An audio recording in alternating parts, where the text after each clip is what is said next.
ಬಾಗಲಕೋಟೆಯಲ್ಲಿರುವಂತಹ ಜನಪದ ವಸ್ತು ಸಂಗ್ರಹಾಲಯಕ್ಕೆ ಈಗಾಗಲೇ ಕೆಲವೊಂದಿಷ್ಟು ವಿಡಿಯೋಗಳನ್ನು ನೋಡಿದ್ದೀರಿ. ಇಲ್ಲಿ ಹಳ್ಳಿಯಲ್ಲಿ ಯಾವ ರೀತಿ ಒಂದು ದೇವಸ್ಥಾನಗಳು ಇರುತ್ತೆ, ಆಮೇಲೆ ಅರಳಿಕಟ್ಟೆ ಆಗಿರ್ಬೋದು, ಕೆಲವೊಂದಿಷ್ಟು ಕಲ್ಲಿನ ಮೂರ್ತಿಗಳು, ನಾಗಪ್ಪನ ದೇವರ ಮೂರ್ತಿ, ಶಿವಲಿಂಗ ದೇವರ ಮೂರ್ತಿ, ಹೀಗೆ ಹಲವಾರು ದೇವರುಗಳನ್ನು ಇಲ್ಲಿ ನೋಡ್ತಿರ್ಬೋದು. ಆಮೇಲೆ ಹಳ್ಳಿಯಲ್ಲಿ ಅಥವಾ ನಮ್ಮ ಒಂದು ಉತ್ತರ ಕರ್ನಾಟಕ ಭಾಗದಲ್ಲಿ ಯಾವ ರೀತಿ ಒಂದು ವ್ಯಾಪಾರಸ್ಥರು ಇರುತ್ತಾರೆ, ಇಲ್ಲಿ ಕುಲಕರ್ಣಿಗಾಗಿರ್ಬೋದು, ಶೇಟ್ಜಿಗಳಾಗಿರ್ಬೋದು, ಹಾಗೆ ಕಿರಾಣಿ ವ್ಯಾಪಾರಸ್ಥರಾಗಿರ್ಬೋದು, ಯಾವ ರೀತಿ ಒಂದು ವ್ಯಾಪಾರವನ್ನು ಮಾಡ್ತಾಯಿದ್ರು, ದಳ್ಳಾಳಿಗಳಾಗಿರ್ಬೋದು ನೋಡ್ತಿರ್ಬೋದು. ಇಲ್ಲಿ ಇದು ಮಸಾಲೆ ಅಂಗಡಿ.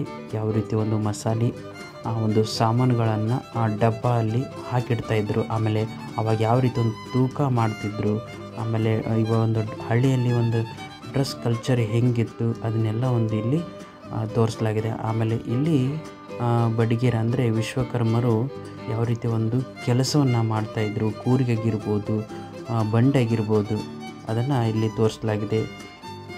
ಆನಂತರ ಇವಾಗ ಕಮ್ಮಾರಿಕೆ ಒಂದು ಯಾವ ರೀತಿ ಮಾಡ್ತಾರೆ, ಆಮೇಲೆ ಅಕ್ಕಸಾಲಿಗ ಅಂದರೆ ಪತ್ತಾರರು ಯಾವ ರೀತಿ ಒಂದು ಬಂಗಾರದ ಕೆಲಸವನ್ನು ಮಾಡ್ತಾರೆ, ಅದನ್ನು ಪ್ರತಿಯೊಂದು ಸಹಿತ ಒಂದು ಜನಪದ ಒಂದು ವಸ್ತು ಸಂಗ್ರಹದಲ್ಲಿ ಬಿಂಬಿಸಲಾಗಿದೆ.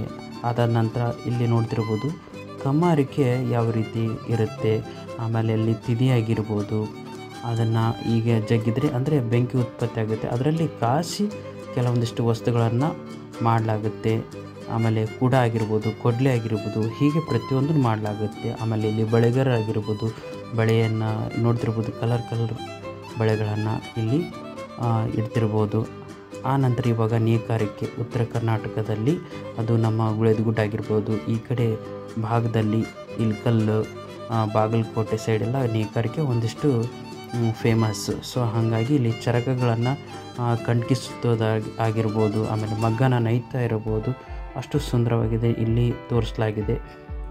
ಆಮೇಲೆ ಕುಂಬಾರರು ಯಾವ ರೀತಿ ಒಂದು ಮಡಿಕೆಗಳನ್ನು ತಯಾರು ಮಾಡ್ತಾರೆ, ಆ ಗಾಲಿಯಿಂದ ತಿರುಗಿಸಿ ಅದರಲ್ಲಿ ಮಣ್ಣು ಹಾಕಿ ಪ್ರತಿಯೊಂದನ್ನು ಯಾವ ರೀತಿ ಒಂದು ಕುಂಬಾರ ಆ ಮಣ್ಣನ್ನು ತುಳಿಯೋದಾಗಿರ್ಬೋದು, ಪ್ರತಿಯೊಂದನ್ನು ಇಲ್ಲಿ ಆ ಒಂದು ಕಲೆಯನ್ನು ಮಾಡಲಾಗಿದೆ. ಸಿಮೆಂಟ್ ಒಂದು ಮೂರ್ತಿಗಳಿಂದ ಎಲ್ಲ ತೋರಿಸಲಾಗಿದೆ. ಆಮೇಲೆ ಇಲ್ಲಿ ಕೌದಿ ಹೊಲಿಯೋದಾಗಿರ್ಬೋದು, ಆಮೇಲೆ ಗಾಣಿಗೆಯರ ಎಣ್ಣೆಯನ್ನು ತೆಗೆಯೋದಿರ್ಬೋದು. ಆವಾಗಿನ ಕಾಲದಲ್ಲೆಲ್ಲ ಎತ್ತಿನಿಂದ ತೆಗಿತಾಯಿದ್ರು. ಆಮೇಲೆ ಇಲ್ಲಿ ನೋಡಿದ್ರು ಕ್ಷೌರಿಕರು ಯಾವ ರೀತಿ ಒಂದು ಕಟಿಂಗ್ ಶಾಪ್ ಆಗಿರ್ಬೋದು, ನೆಕ್ಸ್ಟ್ ಇಲ್ಲಿ ಇವಾಗ ಪುಟ್ಟಿಗೆಗಳನ್ನು ನೇಯುವುದು, ಮೂಲ ಕಸುಬುಗಳು ಯಾವ ರೀತಿ ಇದ್ದವು ಅನ್ನೋದನ್ನು ಈ ಒಂದು ಇಲ್ಲಿ ನೋಡ್ತಾ ಇರ್ಬೋದು. ಆಮೇಲೆ ಇಲ್ಲಿ ಚಮ್ಮಾರರಾಗಿರ್ಬೋದು, ಪ್ರತಿಯೊಂದು ಚಪ್ಪಲಿಗಳನ್ನು ಹೊಲಿಯೋದಾಗಿರ್ಬೋದು, ಅಂದರೆ ನಮ್ಮ ಹಳ್ಳಿಯ ಒಂದು ಸಂಸ್ಕೃತಿಯನ್ನು ಇಲ್ಲಿ ತುಂಬ ಚೆನ್ನಾಗಿ ಬಿಂಬಿಸಲಾಗಿದೆ.